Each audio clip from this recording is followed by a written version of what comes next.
नमस्कार, मैं doctor Juhi Agarwal, plastic surgeon Manipal hospital Delhi. मैं आज स्कार्स के बारे में बात करना चाहती हूँ।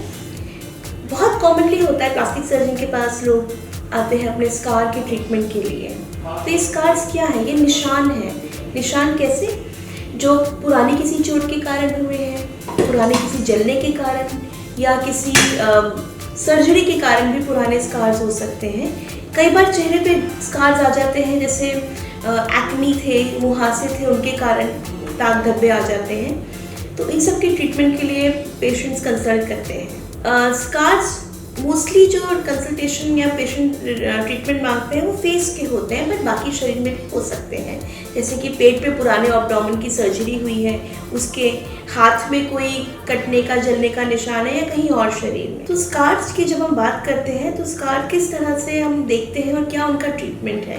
पहली बात जो हम बात करते हैं, स्कार रिमूवल। ये एक मिसनोमर है, ये गलत शब्द है। स्कार रिमूवल नाम की चीज़ नहीं होती है। जो भगवान ने हमें कॉन्टिन्यूअस स्मूथ स्किन दी है, उसमें कोई भी चोट पहुंचेगी, बजाय वो सर्जिकल हो, कोई एक्सीडेंट हो या जला हो, निशान तो उसमें आता है।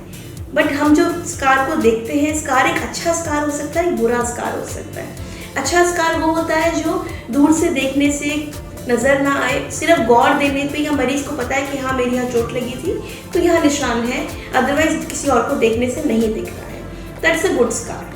बैड स्कार इज जो बाहर से बहुत दूर से भी नजर आए और इससे फेशियल फीचर्स या जहाँ के भी स्कार है वहाँ के फीचर्स खराब होते हैं। तो हम जब स्कार का ट्रीटमेंट करते हैं तो ये बात समझनी बहुत ज़रूरी है कि स्कार कभी गायब नहीं होते, स्कार ख़त्म नहीं होते, स्कार बेहतर हो जाते हैं। जो खराब स्कार है उसको हम अच्छे स्कार की तरफ ले जा सकते हैं, जिससे वो देखने से पता ना चले। तो ये बात समझनी बहुत ज़रूरी है, इससे पहले कोई स्कार ट्रीटमेंट के लिए आता है उसके लिए।